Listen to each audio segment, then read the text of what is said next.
Assalamualaikum warahmatullahi wabarakatuh. Berjumpa kembali sahabat Quran di channel Al-Quran Ruhina. Kali ini kita akan membahas tentang bahaya hijab yang tidak diulurkan ke dada. Jika kita perhatikan, mengapa cara berhijab seorang muslimah selalu menjadi kambing hitam ketika muslimah tersebut berbuat kesalahan? Jawabannya adalah karena hanya Islamlah yang secara tegas mewajibkan hijab bagi wanita. Dengan kewajiban tersebut, banyak orang menganggap bahwa wanita yang berpenampilan Islami seharusnya lebih paham agama dan otomatis punya adab, etika, dan akhlak sesuai syariat Islam. Ekspektasi masyarakat umum secara tidak sadar bahwa orang-orang yang berpenampilan Islami tersebut bisa dijadikan contoh apa itu adab, etika, dan akhlak Islami. Sehingga ketika mereka yang tidak berlaku sesuai dengan ekspektasi tersebut, masyarakat akan menganggap bahwa mereka tidak layak berhijab atau berpenampilan Islami. Oleh karena itu, penting untuk diingat bahwa seorang muslimah mempunyai tanggung jawab besar membawa citra Islam yang baik dan benar kepada khalayak luas. Sudah selayaknya kepribadian takwa tercermin baik dari perilaku maupun cara berbusana seorang wanita muslimah, karena sesungguhnya sebaik-baik pakaian adalah pakaian takwa. Suatu hal yang sangat disayangkan sahabat Quran, bahwa tren mode busana muslimah yang sering kita temui saat ini, seperti kerudung yang hanya difungsikan untuk menutup kepala, diikat ke belakang atau dimasukkan ke dalam baju, serta tidak diulurkan menutupi dada, adalah tren yang salah, karena tidak mempresentasikan Islam dengan baik, serta bertentangan dengan ayat-ayat Al-Quran. Sebagaimana firman Allah di dalam surah Al-Ahzab ayat 59 berikut ini. A'udzu billahi minasy syaithanir rajim. Bismillahirrahmanirrahim. Ya ayyuhan nabiyyu qul li azwajika wa banatika wa nisa'il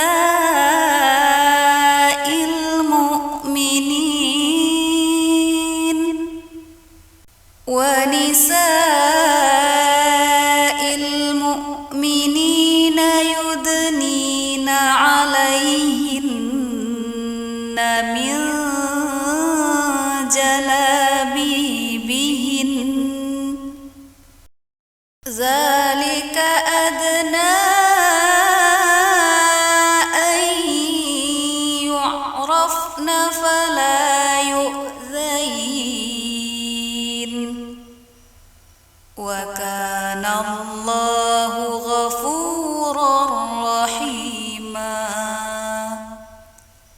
Shadaqallahul azim.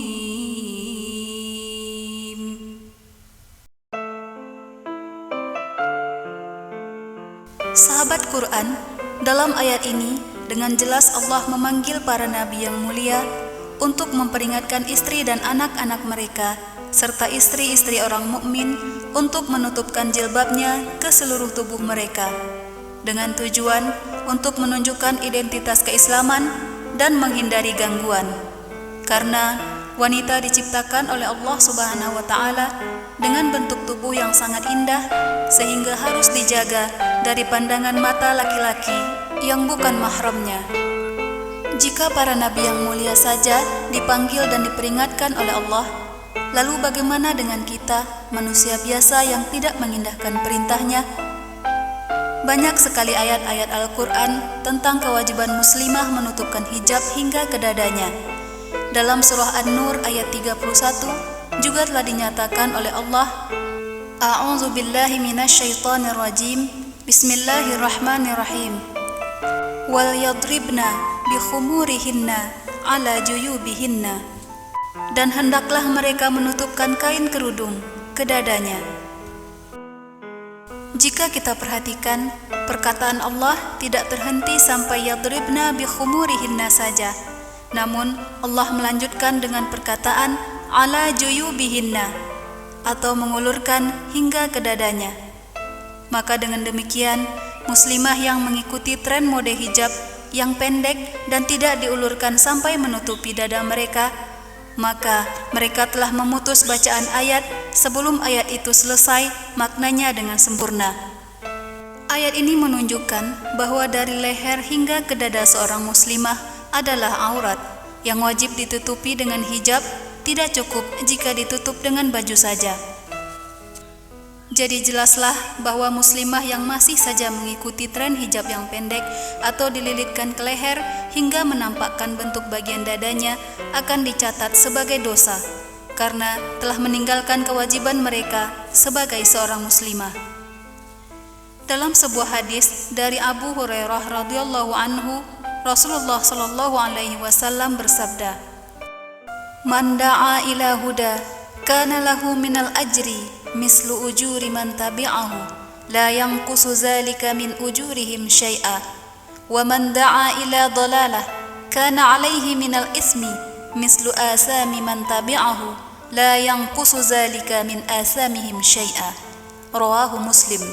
Barang siapa yang mengajak kepada kebaikan, maka ia akan mendapat pahala sebanyak pahala yang diperoleh oleh orang-orang yang mengikutinya tanpa mengurangi pahala mereka sedikit pun. Sebaliknya, barang siapa yang mengajak kepada kesesatan, maka ia akan mendapatkan dosa sebanyak yang diperoleh oleh orang-orang yang mengikutinya tanpa mengurangi dosa mereka sedikit pun. Hadis riwayat Sahih Muslim dari Kitab Ilmu nomor 4831. Demikianlah sahabat Quran pembahasan kita kali ini. Sebagai muslimah yang membawa identitas Islam yang melekat pada diri kita, mari kita terus belajar memperbaiki diri dan akhlak kita, dimulai dari cara berhijab yang sesuai dengan tuntunan syariat. Untuk apa cantik di mata manusia jika tak cantik di hadapan Allah? Sampai jumpa di video selanjutnya dengan pembahasan yang berbeda. Wassalamualaikum warahmatullahi wabarakatuh.